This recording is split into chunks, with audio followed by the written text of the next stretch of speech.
प्रिय छात्रों नमस्कार। एनसीईआरटी फिजिक्स कक्षा 12वीं में आपका स्वागत है।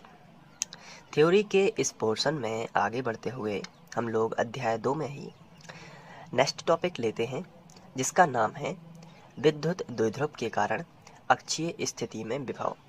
अभी इसके पहले हम लोगों ने बिंदु आवेश के कारण किसी बिंदु पर विद्युत विभव की गणना की है, तो वो वीडियो आपको चैनल की प्लेलिस्ट पर जाकर वहाँ से आप देख सकते हैं। इसके बाद हम लोग नेक्स्ट टॉपिक करने वाले हैं। तो यहाँ पे इससे रिलेटेड क्वेश्चन एग्ज़ाम में इस तरीके से आता है। तो सबसे पहले तो आपको ये क्वेश्चन जो है उसको लिख लेना है अपने नोट्स में। मैंने आपको शुरू में बताया है कि आपको नोट्स भी बनाते जाना है। तो ये जो है उससे रिलेटेड क्वेश्चन है और ये है विद्युत द्विध्रुव के कारण अक्षीय। अब देखिए, अक्षीय को बोलते हैं अनुदैर्ध्य। तो हो सकता है कि कभी बदल के पूछ लिया जाए, इसलिए मैंने उसको भी लिखा है। तो अक्षीय स्थिति में विद्युत विभव की गणना कीजिए। तो इस टाइप से क्वेश्चन आएगा। तो क्वेश्चन को हमें पर्टिकुलर सबसे पहले तो समझना है। जैसे ये क्वेश्चन एग्ज़ाम में आया तो यहाँ पे लिखा है विद्युत द्विध्रुव। अब ये विद्युत द्विध्रुव क्या है, इसके बारे में हम लोग अध्याय 1 में पढ़ चुके हैं। थोड़ा सा हम यहाँ पे देख लेते हैं। विद्युत द्विध्रुव में जब दो बराबर किंतु विपरीत आवेश एक दूसरे से अल्प दूरी पर होते हैं, जैसे इस पर भी Q आवेश है, इस पर भी Q आवेश है, दोनों ही बराबर हैं, लेकिन एक तरफ धनात्मक है और एक तरफ ऋणात्मक है। तो ये दो बराबर हैं लेकिन विपरीत आवेश हैं, एक दूसरे से बहुत कम दूरी पर हों, यानी उसे हम बोलते हैं अल्प दूरी, और उसे हम 2a मानते थे। तो ये जो एक सेटअप बनता है इसे हम बोलते हैं विद्युत द्विध्रुव।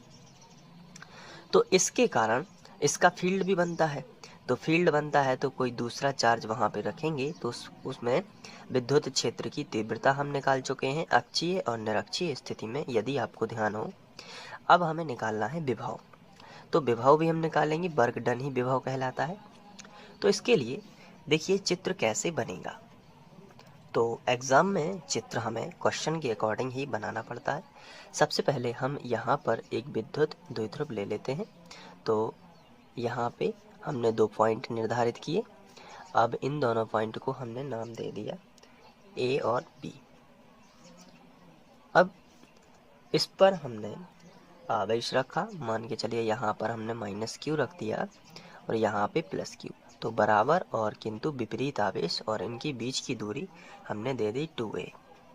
तो इस तरीके से हमने बीच की दूरी 2a दे दी है। अब हम इसका एक मध्य बिंदु भी ले सकते हैं, ये देखिए यहाँ पे।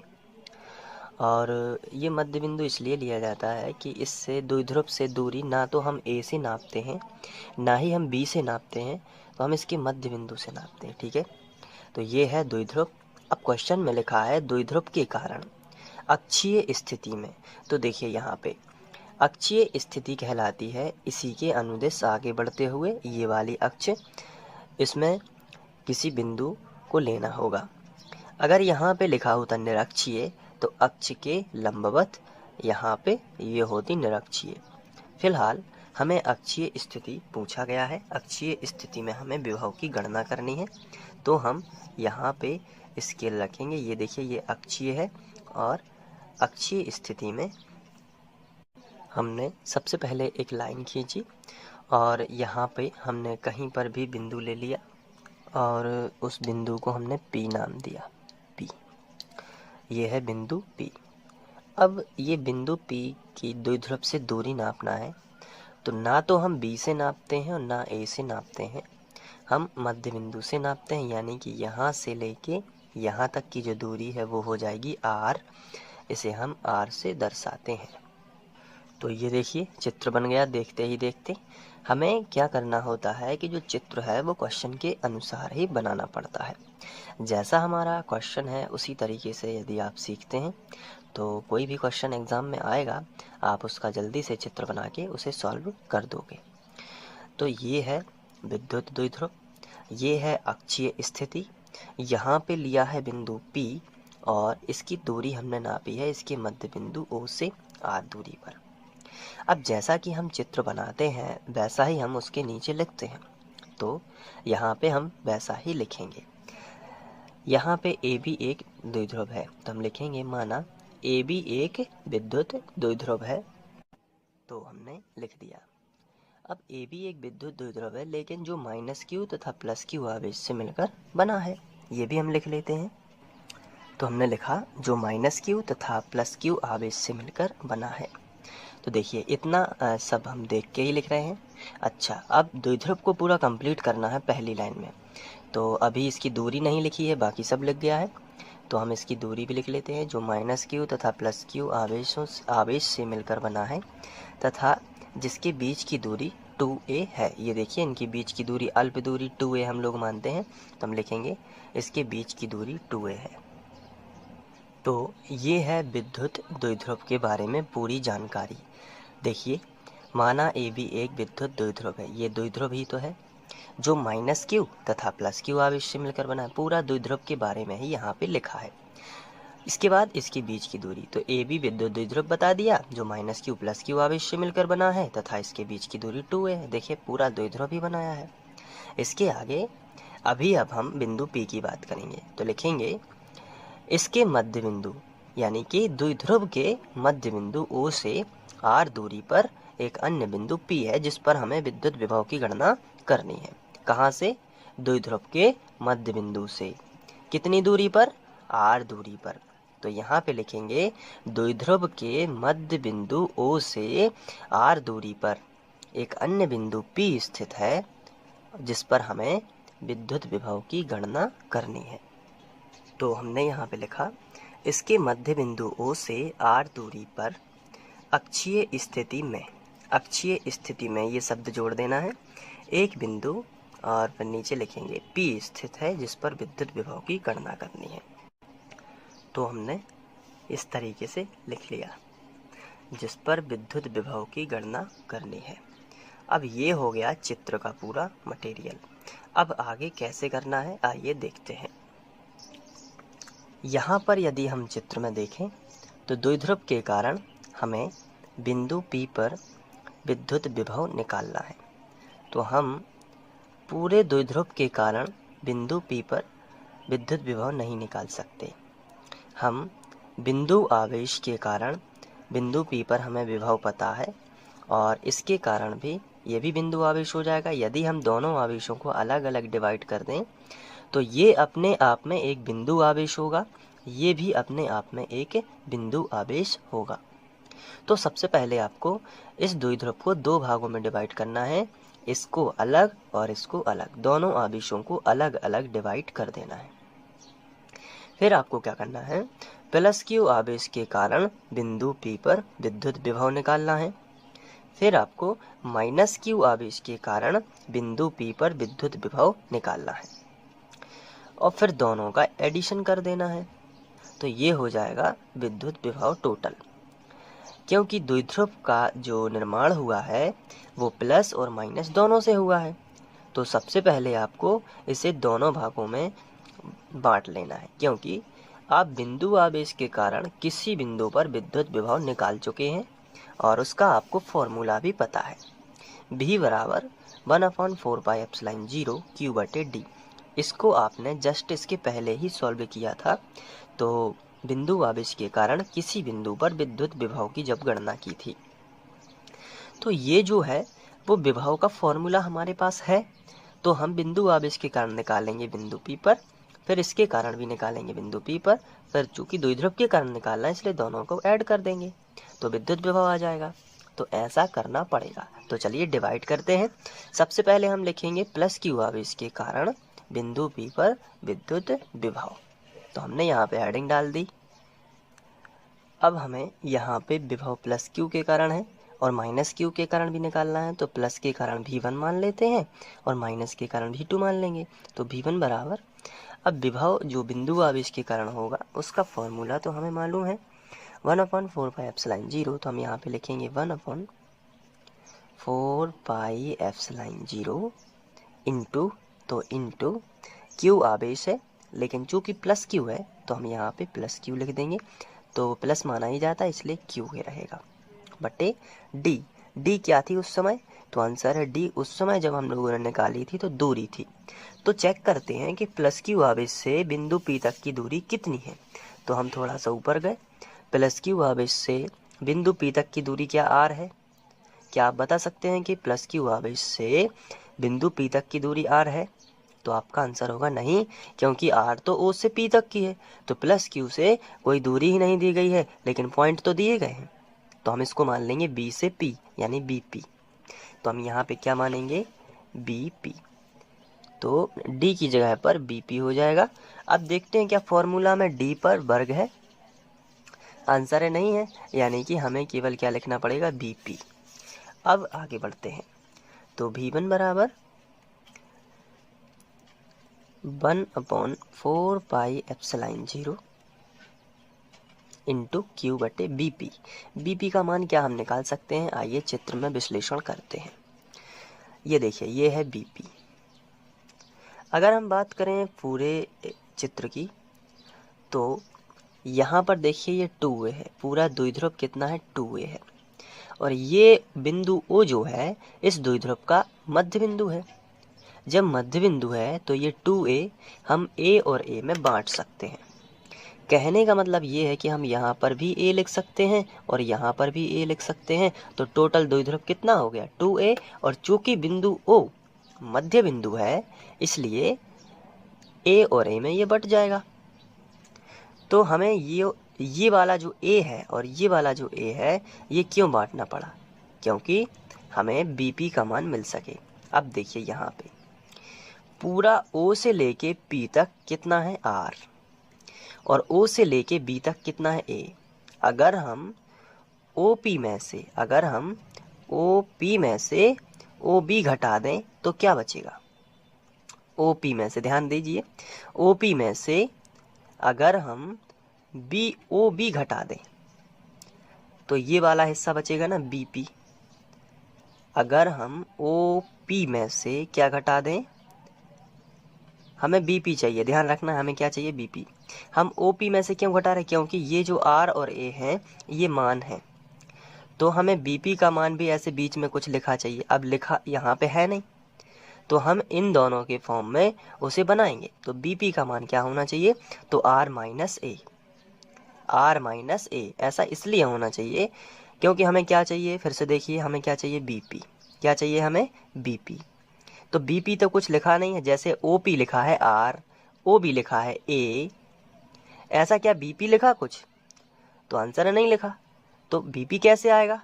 तो फिर एक आइडिया आता है कि अगर हम पूरा OP, पूरा क्या है, O से लेके P तक, OP में से ये OB घटा दें, OP में से आपसे कहा जाए कि OP इतनी लाइन है उसमें से OB को काट दो, तो आप क्या कहोगे, फिर तो BP बची।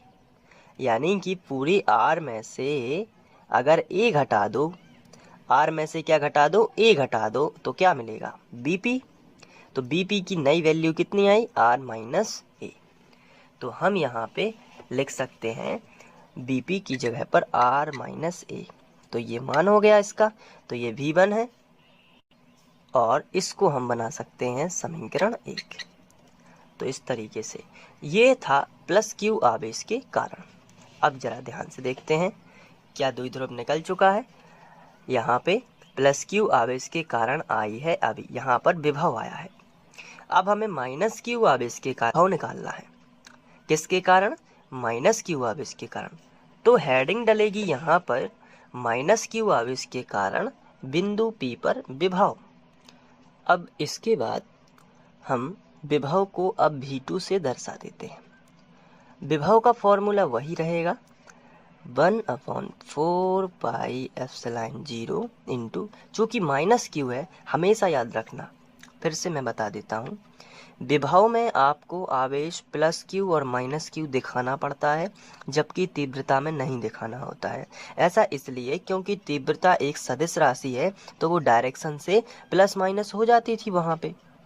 लेकिन जब यहाँ पे आप लोग द्विध्रुव के कारण अक्षीय या निरक्षीय स्थिति में विभव निकालोगे, तो आपको आवेश का साइन भी लगाना है। क्या करना है? आवेश का साइन भी लगाना है। ये ध्यान रखिए, क्योंकि यहाँ पर अक्सर बच्चे गलती ये कर देते हैं कि तीव्रता जैसे ही यहाँ पे जैसे मैं लिख रहा हूँ माइनस क्यू आवेश के कारण, तो माइनस का चिन्ह नहीं लगाते और इससे विभव गलत हो जाता। हमेशा याद रखिए, एक ट्रिक बनाइए कि जब भी आप विभव निकालोगे आवेश के साइन हमेशा लेके चलना है कि प्लस क्यू है कि माइनस क्यू। जैसे यहाँ पे माइनस क्यू है तो मैं यहाँ पे लिखूंगा माइनस क्यू बटे होता है डी, लेकिन डी क्या बताता है? दूरी। तो माइनस क्यू से क्या होगा, आइए चित्र में देखते हैं। माइनस क्यू से दूरी है ए पी। माइनस क्यू से दूरी कितनी है? A P. तो फिर आप यहाँ पे लिखोगे ए पी। ये देखिए, अब इस पे वर्ग नहीं लगा देना है, नहीं तो गलत हो जाएगा। Minus Q. अब आगे बढ़ते हैं। V2 बराबर 1/4 pi epsilon not into minus Q. हमेशा याद रखना विभव के साथ प्लस माइनस लेना पड़ेगा, क्योंकि विभव एक अदिश राशि है। अब AP देख लेते हैं, AP कितनी है। तो AP की पर्टिकुलर कोई भी वैल्यू नहीं दी गई है, लेकिन हम AP को जोड़ सकते हैं। अगर हम AO प्लस OP कर दें, ध्यान देना है जरा यहाँ पे, अगर हम AO प्लस OP कर दें तो AO प्लस OP बनेगा टोटल AP। जरा ध्यान से देखिए, AO यानी कि A और OP यानी कि R, यानी कि R प्लस A यदि कर दिया जाए तो टोटल क्या बन जाएगा? AP। तो AP की कोई वैल्यू अलग से नहीं दी गई थी, लेकिन R और मैं A जोड़ दीजिए। R कहाँ से कहाँ तक की दूरी है? O से P तक की R दूरी है, उसमें A और जोड़ दीजिए ये वाला, क्योंकि ये इतना मान AO, इसका मान कितना है? A। तो R प्लस A यानी कि AP। तो हम यहाँ पे लिखेंगे R प्लस A। इसी तरीके से आपको लिखना है और इसको बना देना है समीकरण 2। अब क्वेश्चन में पूछा गया था कि विद्युत द्विध्रुव के कारण, यहाँ पे विद्युत द्विध्रुव के कारण अक्षीय स्थिति में विद्युत विभव की गणना। तो ये है द्विध्रुव, इसके कारण इस पर विभव। तो हमने क्या किया, इसके कारण विभव अलग निकाला, इसके कारण विभव अलग निकाला। अब पूरे द्विध्रुव के कारण जो विभव होगा इन दोनों के विभव के योग के बराबर होगा। तो हम हेडिंग डालेंगे परिणामी विभव। तो यहाँ पे हम आगे बढ़ते हैं और यहाँ पे हेडिंग डाल देते हैं परिणामी विभव।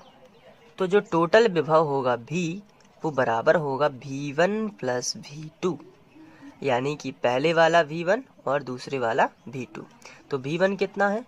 तो इसके लिए हम ये वाला मान रखेंगे, ये आपको V1 का मान रख देना है समीकरण 1 वाला, और ये V2 का मान रख देना समीकरण 2 वाला। तो चलिए रखते हैं 1/4 पाई एप्सिलॉन 0 इंटू क्यू बटे आर माइनस ए। तो हम रखते हैं 1/4 पाई एप्सिलॉन 0 इंटू क्यू बटे आर माइनस ए।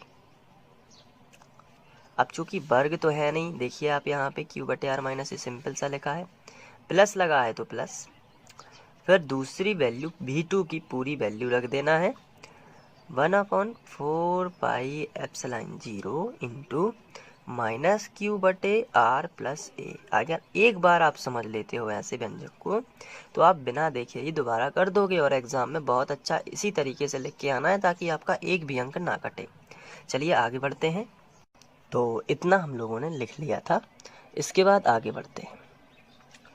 यहाँ पे देखिए दोनों स्टेप्स, ये पहला स्टेप आपको देखना है और ये दूसरा स्टेप, यानी कि इन दोनों टर्म में क्या कॉमन है। तो देखिए यहाँ पे सबसे पहले तो ये माइनस लगा है, तो प्लस माइनस का माइनस कर देते हैं। तो पूरा स्टेप लिख के यहाँ पे माइनस कर देते हैं।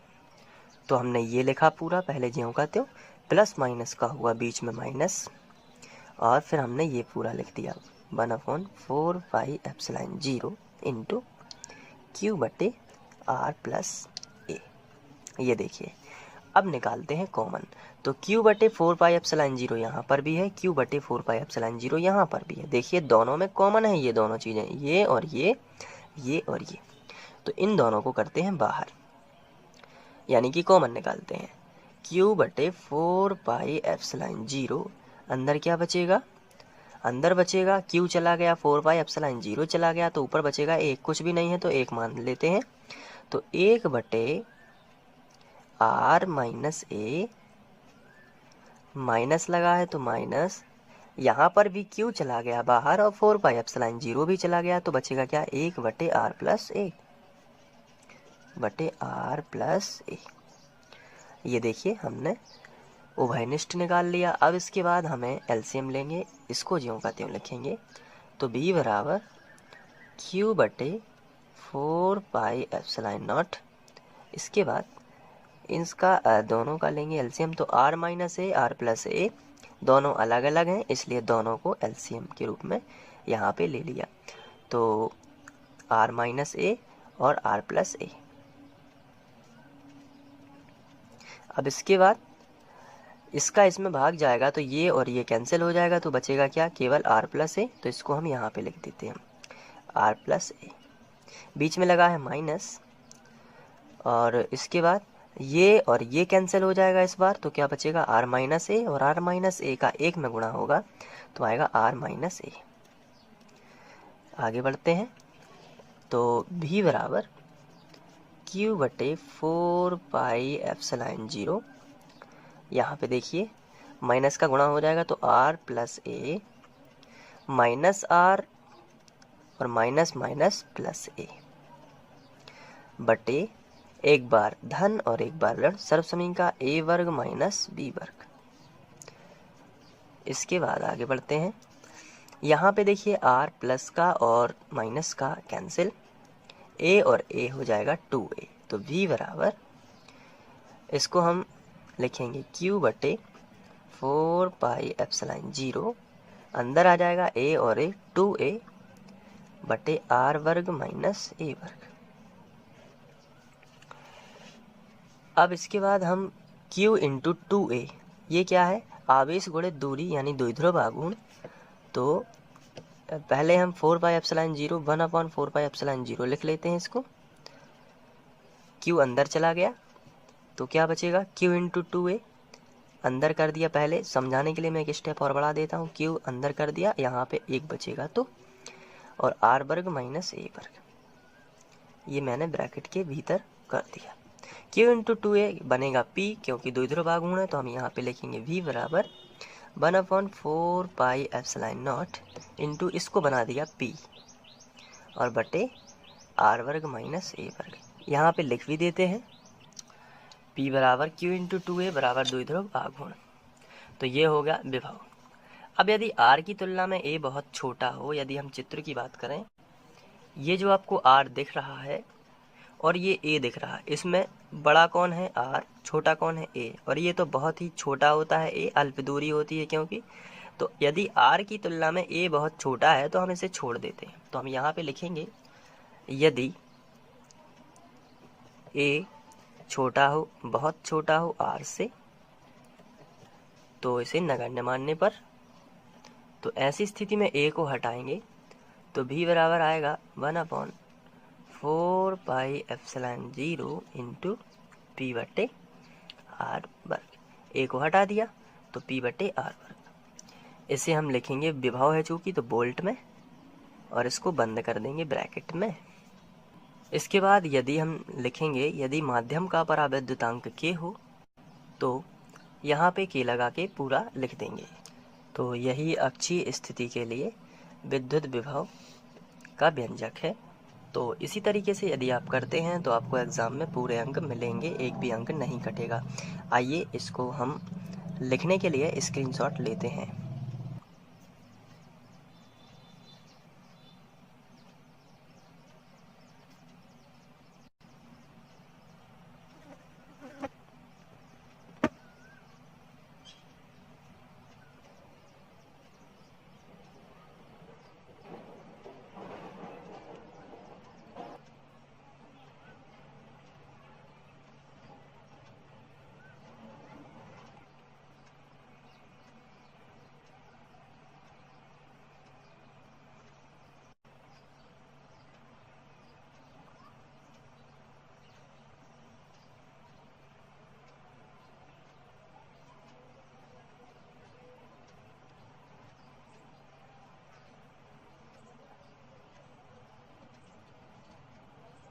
आशा करता हूँ कि आप लोगों को ये समझ में आ गया हो।